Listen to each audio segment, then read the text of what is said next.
하나님 주시는 귀한 말씀 로마서 8장 31절부터 되겠습니다. 31절부터 37절까지 교독하시겠습니다. 제가 31절 읽습니다. 그런즉 이 일에 대하여 우리가 무슨 말하리요? 만일 하나님이 우리를 위하시면 누가 우리를 대적하리요? 자기 아들을 아끼지 아니하시고 우리 모든 사람을 위하여 내주신 이가 어찌 그 아들과 함께 모든 것을 우리에게 주시지 아니하겠느냐? 누가 능히 하나님께서 택하신 자들을 고발하리요? 의롭다 하신 이는 하나님이시니 누가 정죄하리요? 죽으실 뿐 아니라 다시 살아나신 이는 그리스도 예수시니 그는 하나님 우편에 계신 자요 우리를 위하여 간구하시는 자시니라. 누가 우리를 그리스도의 사랑에서 끊으리요? 환난이나 곤고나 박해나 기근이나 적신이나 위험이나 칼이랴. 기록된 바 우리가 종일 주를 위하여 죽임을 당하게 되며 도살당할 양같이 여김을 받았나이다 함과 같으니라. 함께 그러나 이 모든 일에 우리를 사랑하시는 이로 말미암아 우리가 넉넉히 이기느니라. 아멘. 아멘. 할렐루야.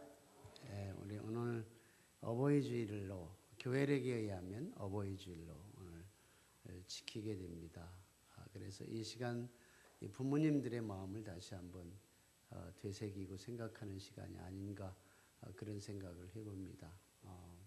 제가 30대 후반에 드림교회 담임 목사로 부임을 해서 그때는 뭐 어르신들이 많이 계셔서 제가 꼬박 절도 하고 그리고 그냥 구성지게 어버이 노래도 은혜도 좀 불러드리고 그렇게 하면서 했는데 그런 분들이 이제 다 우리 곁을 떠났죠.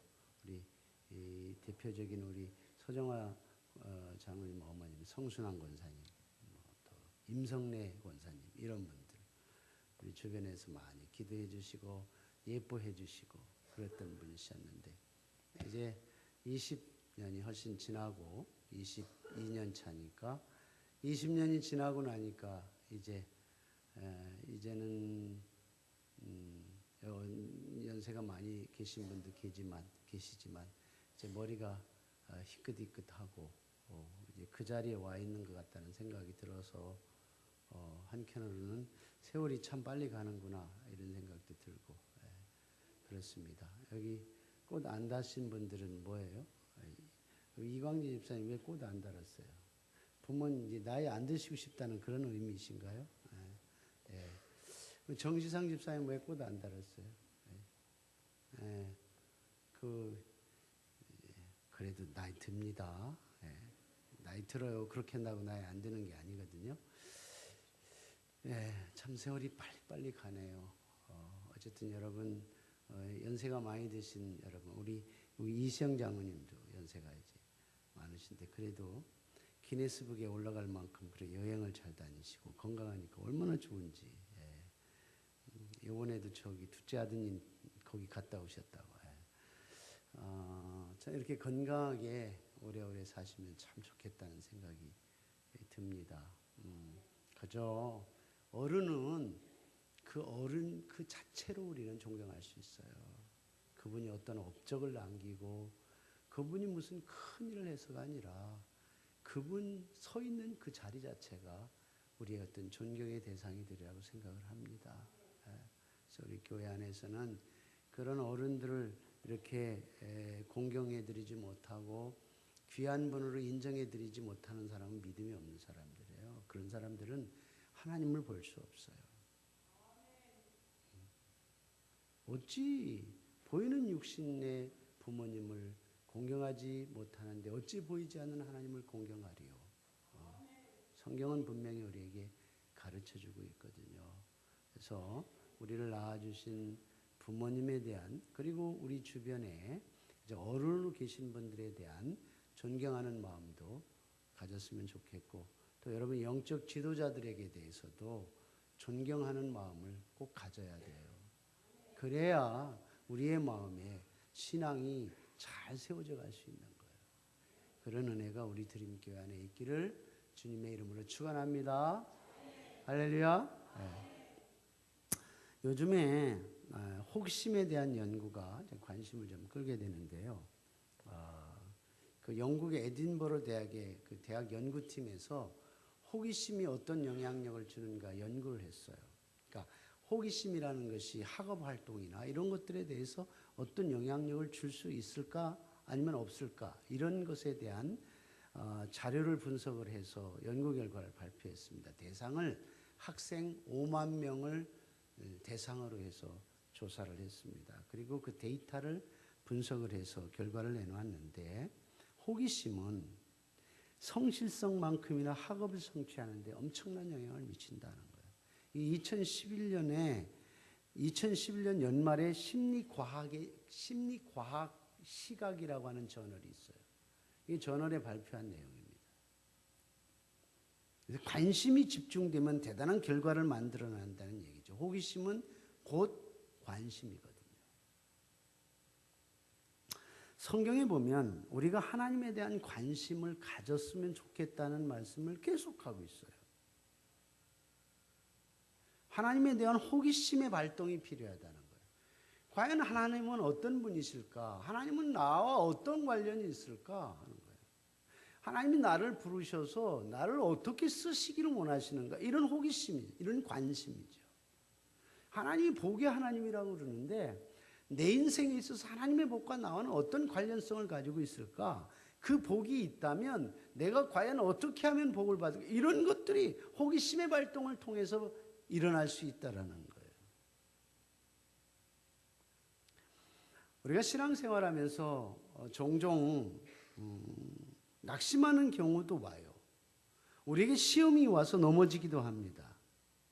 근데 우리가 절망하고 낙심하는 이유 중에 상당히 큰 부분을 차지하고 있는 게 뭐냐면 하나님에 대한 관심도 하나님이 어떤 분인 것에 대한 우리의 신앙적 분석, 이 확신이 없다는 거예요.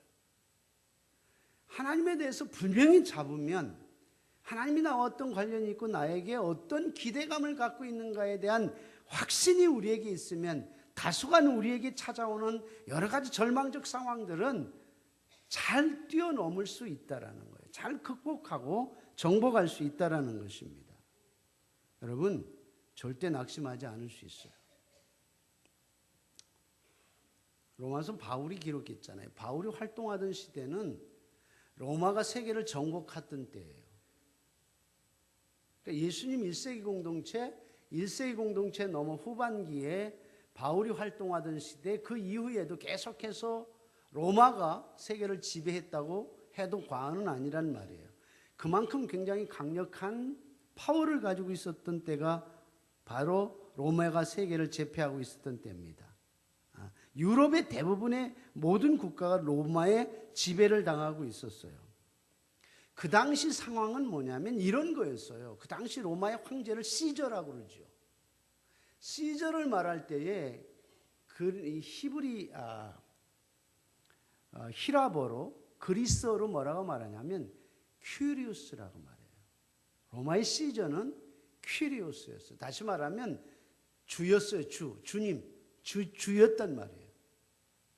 그러니까 일반 통상적으로 이해할 때 로마의 시저를 큐리우스 주라고 생각을 하고 있는데 어느 작은 마을에 어느 젊은 청년이 일어나더니 새로운 주가 발생하는 거예요. 예수라는 청년이 주님이라고 하면서 부르면서 따라다니는 무리들이 발생하는 거예요. 그래서 1세기 공동체에 바울이 활동했던 시대의 배경은 기독교는 초토화되던 시대였어요.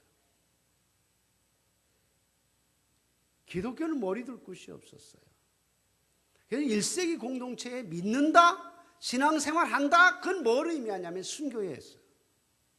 죽음이었어요. 로마의 시절을 큐리오스로 부르어야 되는데 그를 큐리오스 주님이라고 부르지 아니하고 예수님을 주로 불렀다고 하는 것은 그 당시 최고의 반역죄였어요. 그렇기 때문에 무조건 잡아서 처단하고 죽여야만 했습니다. 그래야만이 진정한 로마 제국의 큐리오스만 남는 거예요. 그런 상황에 바울이 활동했단 말이죠. 그래서 그 당시에는 순교라는 것은 다반사였어요. 근데 오늘 너무 이상한 건 뭐냐면 너무 상대적인 상황이 발생한 것은 오늘 37절에 보니까 그러나 이 모든 일에 우리의 모든 삶에 우리가 되어지는 모든 행사에 우리를 사랑하시는 이로 말미암아 우리가 넉넉히 이기느니라. 바울의 입장은 순교당하고 죽음을 당해야 되는 상황인데 그런 배경을 안고서 그가 활동하는데 넉넉히 이긴다는 거예요. 이게 아이러니 아니냐 말이죠. 아이러니. 상황하고는 맞아떨어지지 않아요. 로마 교회 성도들이 절대로 승리할 수 없는 환경이지만 넉넉히 이길 수 있다는 거예요. 이 비결이 어디에 있느냐는 거예요. 비록 우리가 살아가는 이 시대는 1세기 로마가 세계를 제패하고 살아가던 삶의 배경을 가지고 있었던 때와는 상당히 상이하고 다르지만 그러나 이 시대에도 우리가 넉넉히 이길 수 있는 비결이 여기에 있다고 봅니다. 그 이유 중에 하나가 이렇게 얘기해요. 하나님은 항상 우리의 편이다. 이렇게 말합니다. 하나님은 항상 우리의 편, 우리 편이다. 우리의 편. 그래서 여러분 하나님이 여러분 편이십니까? 할렐루야. 내 편이다. 하나님은 내 편이다. 좀 유치한 것 같죠. 내 편 가르고. 유치해도 할 수 없어요. 신앙은 이런 거예요. 한번 따라해 보세요. 하나님은 내 편이다. 이러다 싸움 나겠네. 네 편이 내 편이 편 갈라갖고 싸움 나겠어요.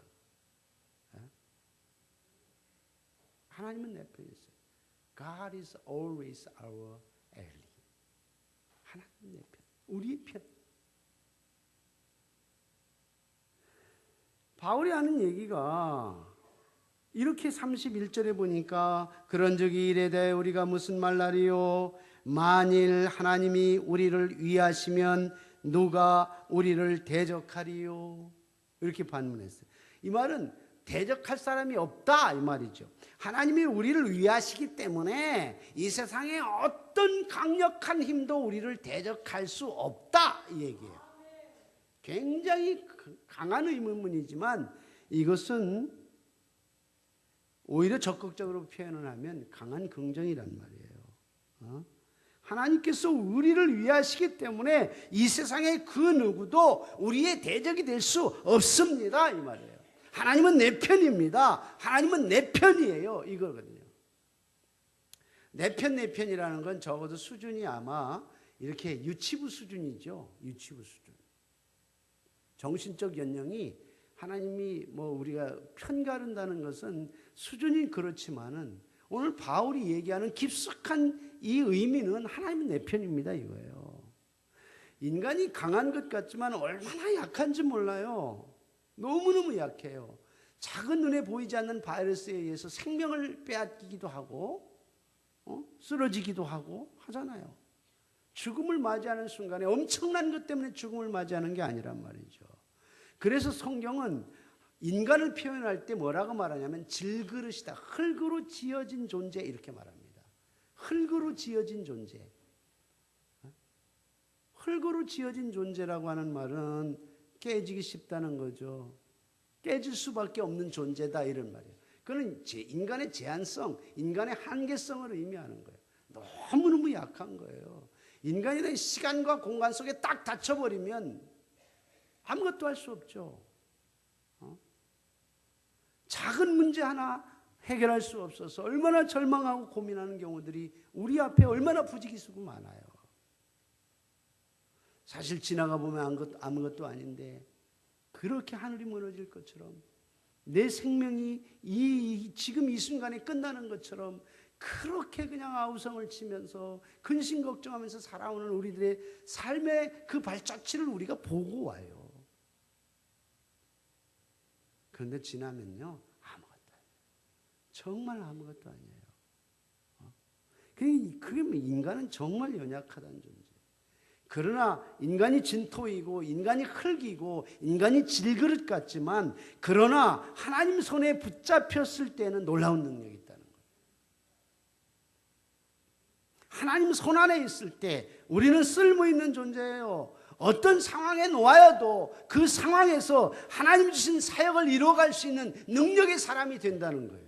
언제 하나님이 내 편이 될 때 넉넉히 이긴다는 거예요.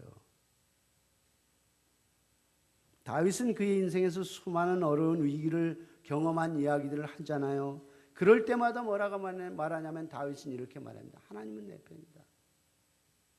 하나님은 내 편이다. 그게 유치해서 그 얘기 하겠습니까? 시편 118편 6절에도 보면 여호와는 내 편이시라 이렇게 말합니다. 내 편. 에일리라는 말 쓰는데 이 말은 동맹국이라는 거예요. 고대의 동맹국은 이 피를 통해서 동맹국을 맺는데 이거는 생명을 의미하는 거예요. 내가 생명을 바쳐서 당신과 함께 하겠다. 전쟁에 있어서 당신과 함께 생명을 바쳐서 같이 싸우겠다. 이런 의미예요. 그러니까 결국은 하나님이 우리의 편이다라는 것은 하나님이 우리의 동맹국이다. 이런 의미예요.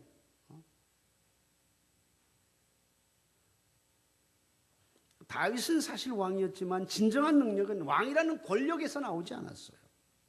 하나님이 내 편이시다. 하나님이 진정한 나의 편이다. 이 편이라고 하는 것이 진정한 힘이었다는 것을 다윗이 알고 있었어요.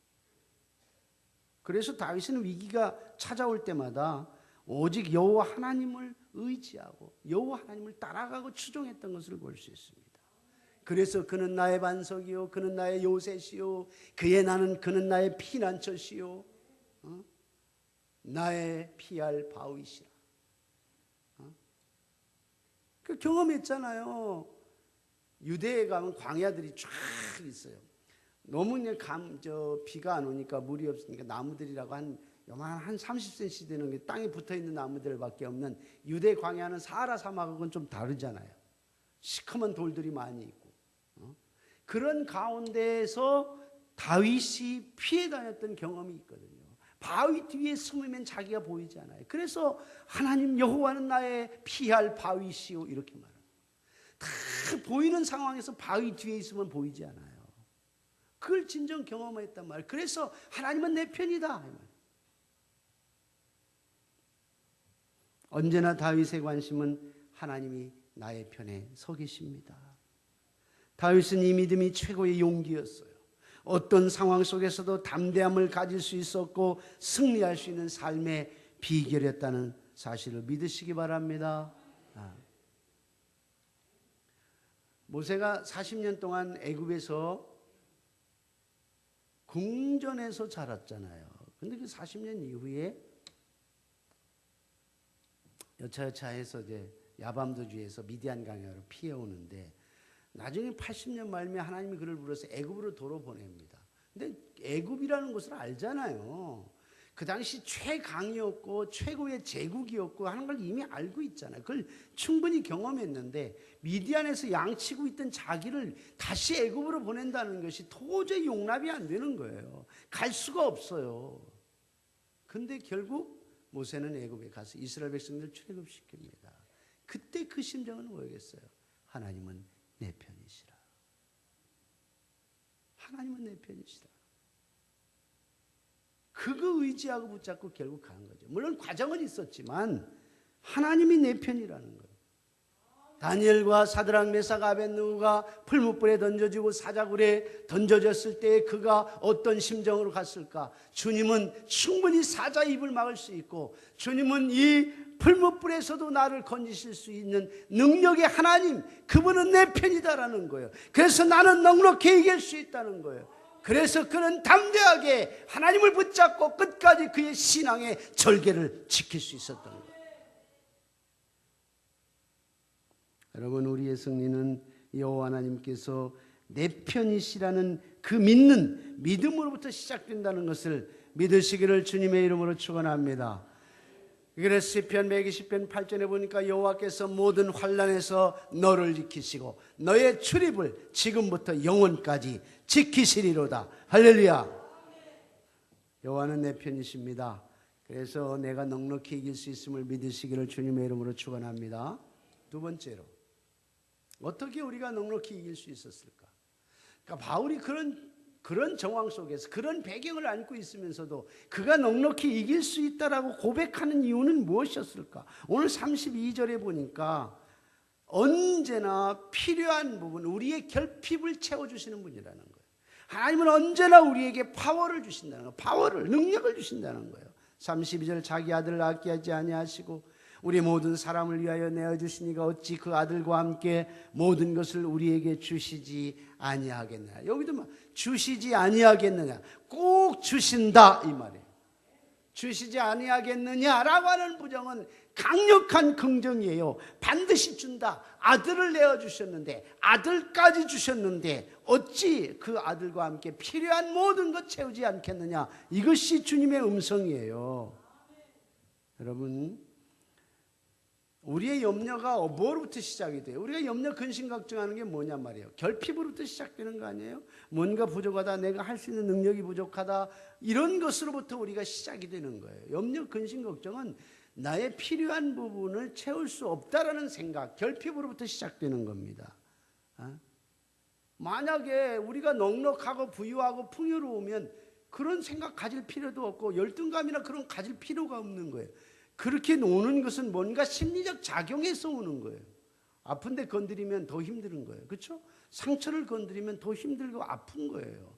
그와 마찬가지죠. 왜 우리가 염려하고 근심 걱정하냐면 결국은 필요가 있다는 거예요. 필요. 니드가 있다는 거예요. 그 니드 때문에 결국은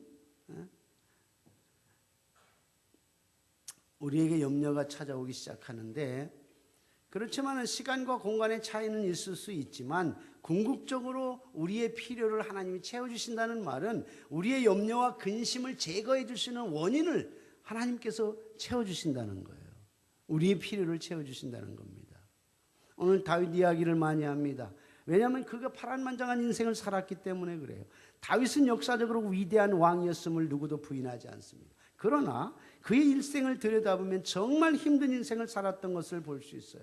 어려서부터 그는 사울이라는 왕의 추적으로 도망을 다니면서 살았던 사람 아니에요? 사실 골리앗을 물리친 것은 구국공신이었죠. 그럼에도 불구하고 그가 인기가 상승하고 다윗은 만만이고 사울은 천천히라 이런 얘기를 들으니까 사울이 결국은 마음에 시기심이 일어나서 다윗을 죽이고자 했던 거 아니에요. 그래서 고단한 인생을 살았단 말이에요. 물론 그것뿐만 아니라 그가 왕이 되었을 때도 그는 여러 실수를 하죠. 자기의 충신이었던 우리의 아내 바세바와 동침을 합니다. 동침을 해서 남의 여자를 취하는 그런 엄청난 일을 범했단 말이죠. 뿐만 아니죠. 자기 아들이 압살롬이 자기의 아버지의 왕권을 찬탈하겠다고 칼을 들이댄 적도 있어요.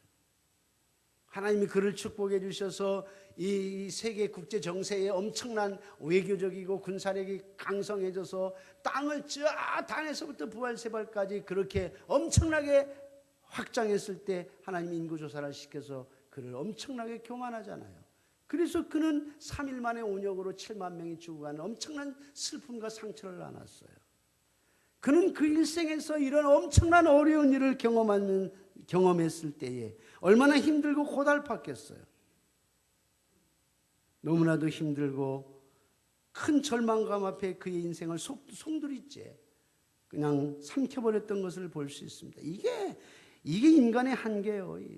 인간의 한계고 우리의 능력이나 지혜나 한계가 있는 거예요. 그래서 그는 그런 상황 속에서 하나님을 바라보면서 고백하는 게 있어요. 시편 121편 1절에 내가 산을 향하여 눈을 돌리라. 나의 도움이 어디서 올까? 나의 도움은 천지를 지으신 여호와께서로다. 그렇게 고백을 합니다. 내가 세상을 바라보니, 내가 산을 향하여 눈을 든다는 말은 내가 사방천지를 돌아보니 뭐 그런 얘기 아니겠어요. 산이라고 하는 것이 어떤 면에 우리의 인생을 위협하는 것이 될 수도 있겠죠.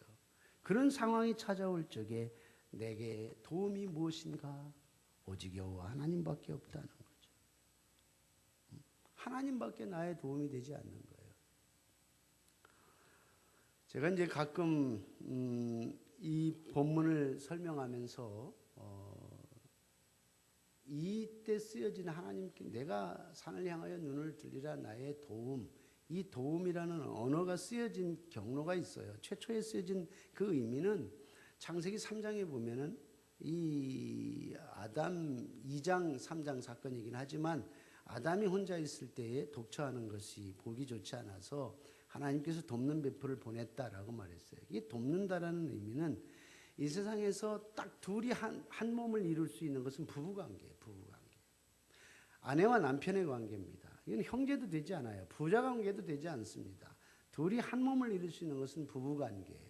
그 말은 뭘 의미하냐면 이 세상에서 가장 가까운 관계를 얘기할 때는 부부관계를 얘기한다는 거예요. 하나님이 아내가 남편을 알고 남편이 아는 만큼의 그 지식은 부자간도 초월하는 것이고 형제간도 초월하는 것이고 어떤 관계에서도 초월할 수 있다는 것. 가장 자세하게 가장 섬세하게 가장 깊이 알 수 있는 게 부부관계예요. 그걸 우리는 도움이라는 표현을 쓰는 겁니다. 돕는 배필이라는 그 도움이라는 의미가 오늘 시편 121편에 하나님을 대상으로 쓰여진 거예요. 나를 도와줄 수 있는 분은 창세기에 나타나 있는 돕는 배필로 지었던 것처럼 그렇게 둘이 한 몸을 이룰 만큼 가까이서 섬세하게 이해할 수 있는 분은 오직 나에게 여호와 하나님의 도움밖에 없다. 이렇게 얘기하는 거예요. 하나님만이 우리의 도움이에요. 그 도움은 그렇게 단순하게 알고 있는 도움의 관계가 아니라는 것을 우리가 알아야 되는 거예요. 다윗의 고백이 그거란 말이죠. 정말 철저하게 절박한 상황 속에서 도움을 줄 수 있는 그 은혜. 그게 하나님의 은혜이고 하나님의 도움이라고 저는 믿습니다. 한 4년 전의 일이긴 합니다만은 학교에서 데모가 일어났어요. 근데 15주를 수업을 하는데 13주를 지나서 14주, 15주째 2주를 수업을 몰수했어요. 기말 시험을 보지 않았습니다. 그래가지고 이 목사 후보생들, 전도사님들 MDB 과정인데 1년 유급하게 생겼어요. 1년 유급되게 생겼어요. 그래서 유야무야 넘어가면 되는데 이게 법적으로 도무지 해결할 방법이 없는 거예요. 그래서 한 학기 다 마친 다음에 12월에 한 과목당 3일씩 따지면 8과목이면 24일을 풀로 하루에 8시간씩 공부를 해야 돼요. 지금 크리스마스 행사도 해야 되고 12월 연말에 얼마나 바쁘고 힘들어요. 그런데다가 한 학기 몰수하게 되면 1년이 딜레이 될 뿐만 아니라 등록금을 새로 내야 돼요. 인텐시브로 25일, 30일 동안 수업을 해야지만 거기에다 등록금도 내야 돼요. 한 과목당 12만 원씩 돈을 내야 돼요. 그러니 이게 얼마나 큰 부담감이겠어요. 그런 정황에 놓여 있는 상황이고 이럴 때에 그때 제가 그 신학대학원장이었는데 참 이것 때문에 기도를 많이 했어요. 이거 어떻게 해야 되는가. 그래서 교수들에게 찾아가서 편법으로 간청을 했어요. 야, 이거 이렇게 뭐 법적으로는 다 충족하지는 못하지만 이 지금 상황이 이러고 한 학기 다 한 거 아니냐. 2주밖에 하지 않았는데 이 한 학기 15주를 다 해야 된다는 게 말이 되냐. 좀 봐주라. 한 3일 정도로 끝내는 방법이 없겠느냐. 한 과목당 한 3시간 정도로 해서 그냥 끝내면 좋지 않겠냐. 그리고 등록금이 전사들 돈 없는데 MDB 3점 맞추면은 전세금 다 까먹고 빈털터리로 나와서 목사 안수 받는 것이 보통 예라고 그러는데 좀 봐주자. 이 사정이 딱같지 않느냐. 사정하면 해도 결국은 법적으로 제동을 걸고 나오니까 할 수가 없는 거예요. 그래서 그 당시 제가 가지고 있던 돈 500만 원 포함해서 여기저기 쫓아다니면서 장학금을 모았어요. 그 장학금을 모아서 그 대학원 전도사님들에게 나눠드린 적이 있습니다. 여러분 그게 도움이 됐겠냐마는 그러나 그분들이 그 상황과 그 환경을 이해하면서 얼마나 고마우고 얼마나 감사한지. 여러분 결국은 하나님께서 그들을 도우시고 하나님께서 그들을 이끌어 가신다고 믿습니다. 이처럼 우리가 하나님의 도움은 완벽한 도움이에요. 인간이 도와주는 도움이 아니라 정말 완벽하게 정말 조금도 부족함이 없을 정도로 여호와 하나님만이 진정한 우리의 도움이라는 거예요. 이 세상의 도움은 이해관계적이에요. 그렇지만 우리의 하나님은 나를 결코 실패하지 않도록 도우시고 이끌어주시는 하나님이기 때문에 우리가 어떤 상황 속에서 어떤 결핍 속에서도 우리는 넉넉히 이길 수 있으리라고 믿습니다. 할렐루야. 바울이 고백하는 이 넉넉히 이김에 대한 또 하나의 원인은 어디에 있냐? 그것은 결국 하나님께서 항상 우리와 사랑으로 함께 하신다는 거예요. 37절입니다. 그러나 이 모든 일에 우리를 사랑하시는 이로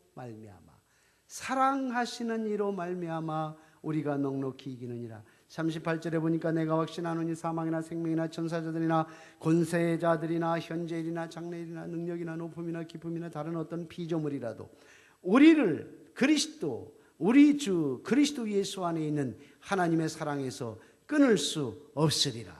할렐루야. 하나님의 사랑이에요. 넉넉히 이길 수 있으면 하나님의 사랑입니다. 그 사랑은 조건 없는 사랑이에요. 우리가 잘났기 때문에 부르는 사랑도 아니고, 우리가 잘났기 때문에 결핍을 채워주는 것도 아니고, 우리가 잘났기 때문에 당신의 사명을 우리에게 맡기는 것도 아니에요. 그분은 조건 없이 우리를 부르시고 선택하시고 부르시고 우리를 세우시는 거예요. 그것은 하나님의 사랑 때문에 그런 거예요. 하나님이 세상을 이처럼 사랑하사 그랬죠. 사랑 때문에 우리가 죄인 됐을 때 그리스도께서 우리를 위하여 죽으심으로 하나님께서 우리에 대한 자기의 사랑을 확증하셨느냐. 그 사랑 때문에 그 사랑은 조건이 없고 그 사랑은 변하지 않아요. 그 사랑은 끝이 없어요. 여러분, 그 하나님의 사랑이 우리 앞에 있으면 우리는 넉넉히 이길 수 있다는 사실을 꼭 기억할 수 있기를 바랍니다. 바울이 얼마나 위기적 상황이라는 걸 제가 서두에도 말씀을 드렸잖아요. 언제나 그는 위기적 상황이에요. 언제 죽을지 몰라요. 언제 죽을 줄 모르는 풍전등화의 그의 삶을 우리가 이런 서신서를 통해서 충분히 알 수 있고, 나중에 로마에서 그가 순교를 당하잖아요. 그러나 그런 위기 속에서도 자신감 있게 그리고 능력 있는 사역을 감당할 수 있었던 게 뭐냐 말이에요. 그게 바로 사랑하시는 이로 말미암아 하나님의 사랑 때문에라고 말하는 거예요. 예수님도 요한복음 13장 1절에 보니까 세상에 있는 자기 사람들을 사랑하시되 끝까지 사랑하셨느니라라고 말합니다. 끝까지 세상에 있는 자기의 사람, 하나님의 사람, 예수 그리스도 안에 있는 사람, 그 사람은 어떤 처지에 있든지 어떤 위기에 있든지 끝까지 사랑하셨다는 거예요. 여러분, 우리가 실패할 수 없는 이유가 여기 있는 거예요. 절대 실패할 수가 없어요. 세상 일에 실패했어도 너는 절망하지 말라. 내가 너를 도우리라. 다시 일어서게 하리라. 질병 속에 있을지라도, 내가 너무너무 몸이 아파서, 내가 너무너무 인생의 고달픔으로, 경제적인 어려움으로, 또 사람들과의 어그러진 관계 때문에 가슴이 찢어지고 메어지는 것 같아도 여러분, 우리는 절대로 실망하지 않습니다. 우리에게 때로는 이슬비같이 때로는 소낙비같이 내려주시는 그 주님의 사랑 때문에 그런 거예요. 그 주님의 사랑을 붙잡으면 돼요. 우리가 실패하고 좌절하고 낙심할 적에 하나님은 우리를 당신의 사랑으로 찾아오십니다. 우리가 연약하고 고통하고 신음할 때도 사랑하십니다. 우리가 하나님을 반항하고 하나님을 떠났을 때에도 여전히 하나님은 우리를 사랑하십니다. 그래서 우리의 곁에서 눈물을 닦아주시고 우리의 손을 잡아 일으켜주시고 깨어진 무릎을 싸매주시는 거예요. 그래서 넉넉히 이길 수 있다는 사실을 믿으시기 바랍니다. 사람의 사랑은 순간순간 변해요. 사람 순간순간 변해요. 뭐 은혜 받고 난리치고 하도 어느 날 갑자기 보면 돌아서 있어요. 이러쿵저러쿵 얘기해요. 그렇게 은혜 받고 그렇게 큰 축복을 받았다고 하면서도 어느 순간에 사람은 바뀌어 있어요. 조건에 따라서 변할 수 있는 것이 인간입니다. 그러나 인간의 순간적인 사랑과는 달리 하나님의 사랑은 영원한 거예요. 끝까지 사랑하시고 끝까지 어떤 상황 속에서도 넉넉하게 이길 수 있습니다. 2012년 2월에 한 권의 책이 출판됐어요. 청춘아 가슴 뛰는 일을 찾아라. 청춘아 가슴 뛰는 일을 찾아라 하는 겁니다. 지금 화면에 나와 있는 김혜영 씨가 쓴 책입니다. 김혜영 씨가 이 책을 통해서 이제 자기가 이제 소개되기 시작했는데, 이 사람은 아프리카 보츠나와에서 굿호프 직업학교의 교장으로 14년 동안 봉사를 했습니다. 그가 이제 최종 학력은 미국의 명문대 컬럼비아 유니버시티라고 있어요. 국제 사회복지대학원에서 석사학위를 받았는데, 여러분 컬럼비아 대학은 하버드 대학 못지않은 대학입니다. 미국의 랭크 4위 정도 됩니다. 하버드, 예일, 프린스턴, 컬럼비아 이렇게 나. 노벨상 수상에 한 101명 정도 되고요. 대통령 한 3명 정도 배출을 했고, 대단하죠. 아이비리그의 최고. 지금 미국에 가끔 유엔에 가면 그 유엔 주변에 뉴욕에 있는 그 컬럼비아 유니버시티인데 아주 명문 중에 명문입니다.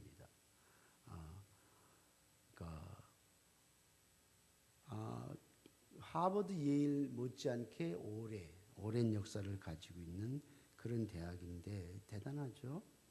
근데 지금도 이분은 남부아시아의 부탄에 있는 직업학교를 건립해서 지역사회에 큰 공헌을 해요. 자, 이렇게 공부도 하고 보츠와나에서 14년 동안 교장하고 또 기타 등지에서 남부아시아에서도 이렇게 활동하고 이런 걸 보면 상당히 대단한 사람인 것 같죠. 정말 대단해요. 엄청나게 대단한 사람인데, 그런데 이 사람을 평가할 적에 뭐라고 평가할 수 있냐면 저는 이렇게 말합니다. 하나님이 만드신 작품이다. 저는 그렇게 평가하고 싶어요. 왜 그러냐면 이 김혜영 씨라는 사람은 태어날 때부터 아버지가 딱 보니까 딸인 거예요. 첫 아이가 딸이라고 해서 화가 나갖고 그 아이를 방바닥에 집어 패대기 쳤어요. 그래가지고 그것으로 인해서 애가 척추장애가 생긴 거예요. 그래서 그가 지금도 키가 1m 34cm밖에 되지 않아요. 두 다리는 길이가 달라서 기울어져 있어요. 20m, 30m 걸으면 서너 번 정도 쉬어야 되는 증증 장애인이 됐어요. 참 불행한 어린 시절을 보냈습니다. 어려서 아버지가 자살을 하고 정신질환을 앓았던 엄마 대신 동생 넷을 키우기 위해서 책임자에서 직업전선에 가야 했어요. 그래서 초등학교 졸업하자마자 14살부터 남의 집 식모의 삶을 살기 시작합니다. 그러던 중에 한 광고를 봐요. 그게 바로 무료 직업학교 훈련생이라는 광고를 보게 됩니다. 그래서 그녀는 그 광고를 보고 식모일보다는 돈을 많이 벌어야 되니까 직업훈련학교에 가서 내가 직업을 훈련을 받아야 되겠구나, 기술을 배워야 되겠구나, 이렇게 이것이 낫겠다 이런 생각을 한 거예요. 그래서 직업학교에 들어가서 기계 편물을 배웠어요. 그런데 하나님의 축복의 시작은 이때부터 시작된 거예요. 그때에 자신들과 함께 거기서 공동체 생활을 하면서 자기를 아껴주던 친구들을 만나게 되는데 그 친구들이 예수 믿는 사람들이었어요. 그래서 그 친구를 따라서 교회에 가는 축복의 기회를 얻게 된 거예요. 그 하나님은 그녀의 삶을 바꿔놓기 시작했습니다. 그녀의 마음속에 희망이 싹트기 시작했어요. 미래에 대한 기대감을 갖기 시작했어요. 그래서 검정고시를 보고 고졸 자격을 얻고 1985년에는 세계 장애인 기능대회에서 우승을 차지하게 됩니다. 그리고 1990년부터 그녀는 희망의 천사로 불쌍한 인생들을 위한 봉사의 삶을 시작하게 됩니다. 과거 자신의 모습을 기억하면서 아무런 희망도 없는 저 남아프리카 주변에 있는 보츠와나라, 그냥 계속 미립국하는, 너무너무 살 수 없어. 아프리카의 최빈민국. 그래서 남아공으로 계속 그들이 몰래 미리국해서 뭐 갱이 되고 마약 이렇게 활동하는 그런 나라, 보츠나에 들어가서 그는 헌신하기 시작합니다. 아이들에게 희망을 주기 위해서 그들에게 가르치기 시작했던 겁니다. 하나님께서는 그를 축복해 주셔서 2004년에는 미국 대학, 콜롬비아 대학에서 공부할 수 있는 길을 열어주시고 그가 공부할 수 있도록 환경도 열어주시고 그를 향한 많은 후원자들이 일어나기 시작했어요. 그는 마침내 세계적으로 인정받는 국제사회복지사가 됐어요. 여러분, 우리는 하나님의 손을 붙잡고 나갈 때, 하나님이 내 편에 계실 때, 하나님이 나에게 필요한 결핍을 채워주시는 그 능력이 하나님이라고 인정하고 그 사랑을 기억할 때 우리를 넉넉하게 이길 수 있게 만들어주십니다. 하나님이 함께 하시면 불가능이 존재하지 않습니다.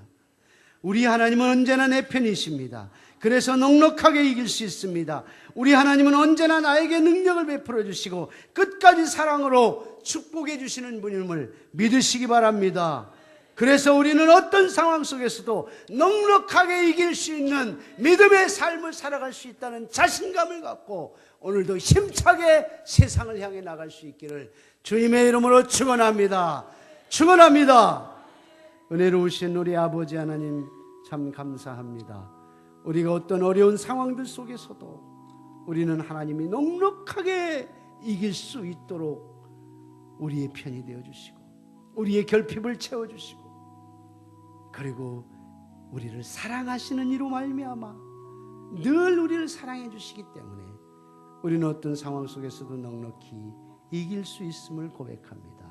하나님, 우리 드림교회에 있는 성도들이 오늘도 이 믿음을 갖고 세상을 향해 나아갈 수 있도록 도와주시옵소서. 승리할 수 있도록 은혜를 내려 주시옵소서. 넉넉하게 이기는 삶을 살아가게 하여 주시옵소서.